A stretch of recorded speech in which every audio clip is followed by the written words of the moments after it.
निंदेतेही तेने वंदे केली. आता माझं ठीक आहे, कमी जास्त करू नका. यांचं म्हणणं तर माझं बंद करू नका. जसं मग तुम्हाला परत सेट करता येत नाही, असंही असं राहू दे व्यवस्थित. आता व्यवस्थित अंगीकार ज्यांचा केला नारायणे निंदेतेही तेने वंदे केली. निंदे व्यक्तींचा भगवंताने वा संतांनी जर अंगीकार केला तर ती वस्तू वंदनीय होते. नाना प्रकारचे पुराण याला साक्ष देण्यासाठी महाराज उपस्थित आहे. आणि म्हणून भगवान आश्रमबाबा महाराजांनी माझ्या सेवेचा स्वीकार केला आणि माझी संक्रांत निश्चित गोड झाली. तिळगुळ घेऊन कोणीही गोड बोलेल, परंतु खरा गोड आज माझा झाला आणि बाबांनी ही सेवा दिली. रात्रीची ही सेवा मला मिळाली आणि म्हणून मी पुण्यवंताच्या यादीत आलो. पुन्हा अतिशय आनंदाची गोष्ट आहे, सौजन्यवालेच भेटतात का नाही मला असा प्रश्न होता, पण सौजन्यवाले हजर झाले.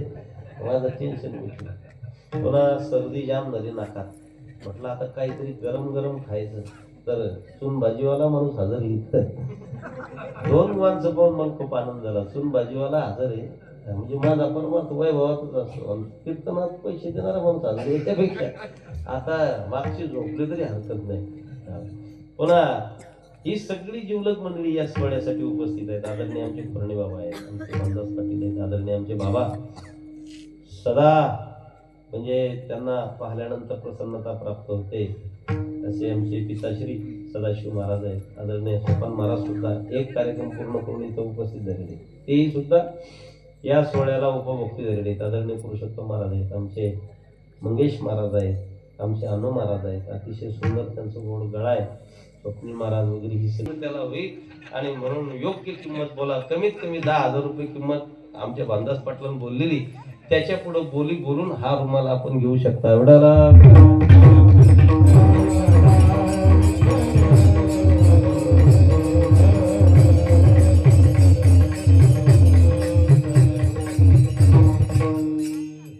संतांचं वर्णन केलं पाहिजे.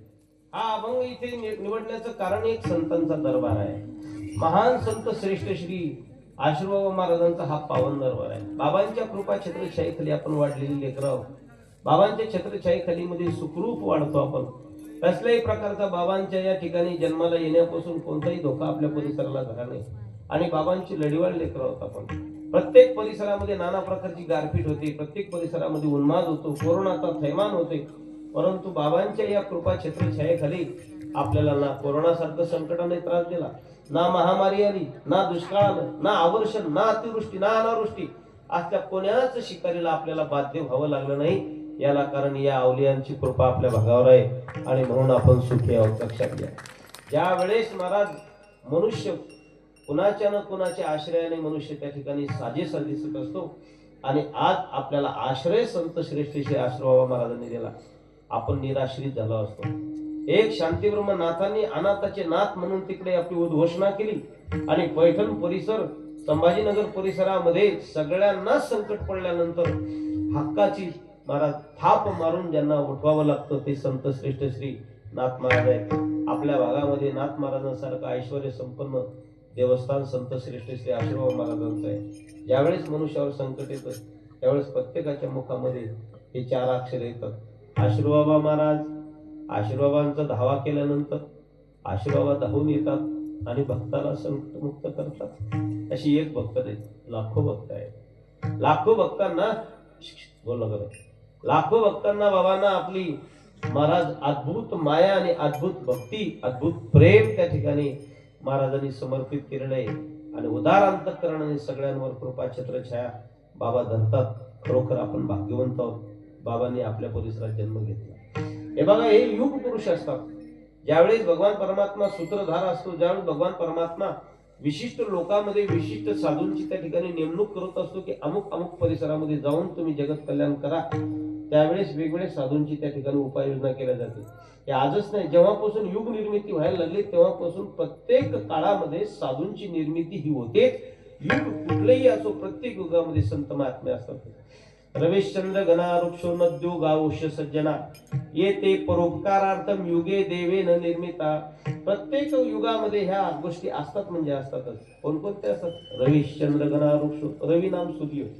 सूर्य प्रत्येक युगामध्ये, कृत युगामध्ये सूर्य होता, त्रेतायुगामध्ये, द्वापार कलयुगामध्ये सूर्य आहे.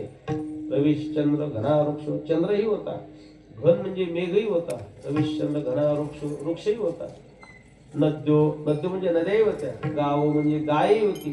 सज्जना येते परोपकारार्थम युगे देवे न निर्मिता. प्रत्येक युगामध्ये साधू संत जन्माला येतात, अवताराला येतात. पण दुसरा एखादा जर उदासी साधू आपल्या भागात आला असता तर मायेने, मायेची पाखर देऊन आपल्याला जवळ धरलं नसतं. समजा क्षमा मागून सांगतो एका ऋषीची, दुर्वासा मुनीसारखा क्रोधाविष्ट महात्मा जर आपल्या भागात आला असता तो कोण जवळ आला असतं त्यांच्या सांगावर? दुर्गबोरीला दुर्वासा मुनी राहतात. जेव्हापासून दुर्वासा मुनींचा जन्म झाला तेव्हापासून शरीर त्यागेपर्यंत दुर्वासा मुनींनी क्रोधच केलेला आहे. आणि आशीर्बाबा महाराजांनी जेव्हापासून जन्म धारण केला तर समाधीपर्यंत सगळ्यांवर मायाच केलेली. याच्यापेक्षा काय भाग्य असावं आपलं महाराज. आपल्याला मायेची ओढ देणारा, मायेने पदराखाली झाकणारा, सगळ्यांची गुण दोषाचं त्या ठिकाणी स्वीकार करून आपल्या भक्तीचं दान देणारा एक महान संत आशीर्बाबा महाराज आपल्या गावामध्ये समाधीमध्ये लीन झाले. खरोखर आपलं भाग्य आहे मायबाप. संत ज्यावेळेस गावात जन्माला येत असतात ना, मनुष्य निर्भयतेने जीवन जगत असतो. ही अभयता विकत घेता येत नाही मायबाप. ही अभयता कुठले इंजेक्शन नाही, गोळ्या नाही, कोणतं होमिओपॅथी नाही, ॲलोपॅथी नाही, आयुर्वेदिक कोणती पॅथी नाही. ना धन्वंतरी याच्यावर उपाय करू शकत, ना कोणी वैद्यराज उपाय करू शकत. ही निर्भयता मिळते ते केवळ आणि केवळ फक्त संतांच्या आशीर्वादानं. आणि असा महान योगीराज या ठिकाणी समाधिस्थ झाला म्हणून आपण भाग्यवंत आहोत. सगळेजण निश्चिंत राहतात, रानात जातात. मोठ्या मोठ्या तुरी वाढलेल्या असतात, मोठे मोठे हळदी आहेत, सोयाबीन आहेत, पिकं आहेत. सगळेजण आपण निर्भय होऊन आशीर्बाबा महाराजांचं दर्शन घेऊन जातो. आशीर्बाबा महाराजांच्या मंदिरातला घंटा जिथपर्यंत आवाज येतो तिथपर्यंत पापांची हिंमत नाही. पापाची कळप जरी असली तर आशीर्बाबा महाराजांच्या मंदिराकडे शिरकाव करण्याची त्यांची शक्ती राहत नाही. पण अशा महान सिद्ध संतांच्या या पावन भूमीमध्ये संतांचं वर्णन करावा अशी इच्छा झाली. आणि म्हणून संत श्रेष्ठ तुळोबारायांचा संतांचे लक्षण वर्णन करणारा अभंग सेवेकरता निवडला. विठ्ठल